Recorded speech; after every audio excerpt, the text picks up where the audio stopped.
మీకుండే ఎటువంటి గ్రహ బాధలైనా గృహ బాధలైనా శాశ్వత పరిష్కారం కోసం సంప్రదించండి శ్రీనివాస జ్యోతిషాలయ. నమస్కారం సార్. నమస్తే అండి. పవన్ కళ్యాణ్ గారి బర్త్డే సందర్భంగా ఓజీ నుంచి అయితే ఆయనకు ఒక స్పెషల్ గిఫ్ట్ ఇవ్వడం చూస్తున్నాం సార్. ఒక గ్లిమ్స్ అయితే రిలీజ్ చేశారు. సో ఇప్పటి నుంచి ఓజీ దగ్గర నుంచి అంటే ఏ కంటెంట్ బయటకు వచ్చినా కూడా మంచి పాజిటివ్ రెస్పాన్స్ దాని పట్ల వచ్చింది. మరి ఇప్పుడు ఈ గ్లిమ్స్ మీకు ఎలా అనిపించింది? మీరేం చెప్తారు సార్ గ్లిమ్స్ పైన? అంటే ఈ సినిమాలో కీలకమైనటువంటి క్యారెక్టర్ చేస్తున్నాడు ఆయన, హష్మి. అవును. అంటే నెగిటివ్ రోల్ చేస్తున్నాడు. అంటే విలన్ పాత్ర అనుకోవచ్చు సినిమా భాషలో చెప్పుకోవాలంటే. ప్రతి కథానాయకుడితో హీరోకి బర్త్డే విషెస్ చెప్పించుట, కథానాయకుడికి ప్రతి కథానాయకుడితో బర్త్డే విషెస్ చెప్పించుట అనగా ఇది ఒక రకమైనటువంటి యాంటీ క్లాక్ వైజ్ విధానము అంటారు. ఈ యాంటీ క్లాక్ వైజ్ విధానము అనేది కూడా వర్కౌట్ అవుతుంది, అది డెఫినెట్గా. అంటే ఇది ఆల్రెడీ డిస్కషన్ మొదలైంది దాని గ్లిమ్సెస్లోనే. ఇమ్రాన్ మొదటి డైలాగ్ ఏమిటి, నిన్ను చంపేయాలనుంది, నిన్ను అసలు బతకనివ్వను నేను అని మొదలై నీ మరణం కోరుకుంటున్నాను నేను అని చెబుతూ హ్యాపీ బర్త్డే అంటాడు. ఇది ట్విస్ట్ దానిలో. సో ఈ ట్విస్ట్ కనెక్ట్ అవుతుంది జనాలకి అనేది డైరెక్టర్ సుజిత్ స్కీమ్. ఆ స్కీమ్లో భాగంగా వచ్చినటువంటి గ్లిమ్స్ ఇది. ఇది కేవలం బర్త్డేని మార్క్ చేయటం కోసం వచ్చింది తప్ప సినిమాని పుష్ చేయటం అంటే ఎలాగూ దీన్ని మోస్తారు, దీన్ని తీసుకెళ్తారు, ఆ క్యారెక్టర్ డ్రైవ్ అవుతుంది జనంలోకి. ఈ రెండు ప్రయోజనాలు ఉన్నాయి ఆయనకి. అలాగే నిజానికి నిన్న హరీష్ శంకర్ సినిమాకి సంబంధించి పోస్టర్ రిలీజ్ చేశారు. ఇది ఉస్తాద్ భగత్ సింగ్కి సంబంధించి. అయితే దానికి గ్లిమ్స్ ఇస్తాడా లేకపోతే ఒక మోషన్ పోస్టర్ ఇస్తాడా అని చెప్పి చాలా అంచనాల్లో ఉన్న అభిమానుల్ని కొంచెం డిస్కరేజ్ చేస్తున్నట్టుగానే పోస్టర్ ఇచ్చాడు ఆయన. ఒక నార్మల్ పోస్టర్ని బయటకి రిలీజ్ చేశాడు. అది కొంత ఫ్యాన్స్ని డిసప్పాయింట్ చేసినప్పటికీ సరే, ఓజీ సర్ప్రైజ్ నడుస్తుండగా దీని మీద ఎక్స్పెక్టేషన్స్ పెంచుకోవడం మనదే తప్పు అని ఎవరికి వారు ఆత్మవిమర్శ చేసుకుని ఈ రోజు కోసం ఈ రోజున వీళ్ళు చేయబోయే సర్ప్రైజ్ ఏమిటో చూద్దామని ఎదురు చూస్తున్నటువంటి సందర్భంలో ఇది వీళ్ళ వైపు నుంచి వచ్చింది.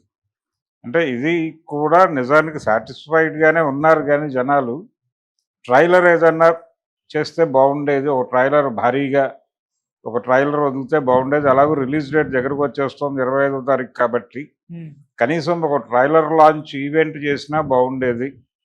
అది అమరావతిలో లేకపోతే హైదరాబాద్లో లేకపోతే ఇది పాన్ ఇండియా రిలీజ్ అవుతోంది కాబట్టి ఇంకెక్కడైనా దేశంలో వాళ్ళు ఎలాగో పాట్నాల్లోనూ అక్కడ చేశారు. ఏది పుష్పకి అలాగే గేమ్ చేంజర్కి వాళ్ళు ఇతర రాష్ట్రాల్లో హడావిడి చేశారు. అలాంటి హడావిడి కోరుకుంటున్నారు పవన్ కళ్యాణ్ అభిమానులు. అలాంటి ఒక హడావిడి ఈ సినిమాకి కూడా జరగాలి అంటే మొదటిసారిగా ఈ కొంచెం కాన్షియస్గా సీరియస్గా పాన్ ఇండియా మార్కెట్కి ఓపెన్ కాబోతున్నాడు పవన్ కళ్యాణ్ అనేటువంటిది ఒక చాలా వాళ్ళకు హోప్ని ఇస్తోంది ఈ సినిమా మీద. కాబట్టి అది ఆ రేంజ్లో ప్రమోషన్ కూడా జరగాలి అని. ప్రమోషన్ అనేది లేకపోతే ఏ సినిమాకైనా ఇబ్బందులు తప్పనటువంటి పరిస్థితి కనిపిస్తోంది. అందుకని దాని మీద ఎక్కువ దృష్టి మేకర్స్ కంటే కూడా ఫ్యాన్స్లో దానికి సంబంధించిన ఆందోళన కనిపిస్తోంది. ఏ సినిమాకైనా కొంచెం ఏదైనా డిలే అవుతుందంటే ఫ్యాన్స్ టెన్షన్ మొదలవుతుంది. అందులో పవన్ కళ్యాణ్కి కల్ట్ ఫ్యాన్స్ వాళ్ళు కొంచెం వాళ్ళ రియాక్షన్స్ కూడా కొంచెం వైలెంట్గా ఉండేటువంటి పరిస్థితి మనం గతంలో చూసాం. ఈ మధ్య కొంచెం సోబర్గా మారారు. ఈ మధ్య కొంచెం నార్మల్ రియాక్షన్స్ కనిపిస్తున్నాయి ఆయన రాజకీయాల్లోకి వెళ్ళిన తర్వాత. సో ఏది ఏమైనప్పటికీ ఓజీ అనే సినిమా థియేటర్లో సెన్సేషన్ క్రియేట్ చేస్తుంది అనే అనిపిస్తోంది. ఈరోజు వచ్చినటువంటి గ్లిమ్సెస్ నుంచి కూడా. ఆ గ్లిమ్స్లో కూడా పవన్ కళ్యాణ్ లుక్ రివీల్ చేశారు. ఇది పట్టుకొని కత్తి పట్టుకొని నిలబడి ఆ షర్ట్ మీద రక్తపు చారికలు, ఈ హడావిడి అంతా చూసాం మనం. చాలా పవర్ఫుల్గా కనిపించాడు. అంటే చాలా కాలం తర్వాత ఖుషీలో ఆ క్లైమాక్స్లో రైల్వే ట్రాక్ పక్కన ఒక కత్తి పట్టుకుని అలాంటి పవన్ కళ్యాణ్ని చూశారో అలాంటి పవన్ కళ్యాణ్ని సినిమాలో మళ్ళీ చూడబోతున్నారు మీరు అనేటువంటి ఒక హోప్ ఇస్తూ ఈ గ్లిమ్స్ని ముగించాడు. ఆ హ్యాపీ బర్త్డే అనేటువంటి డైలాగ్ని ఆ పోస్టర్ మీద రివీల్ చేశాడు.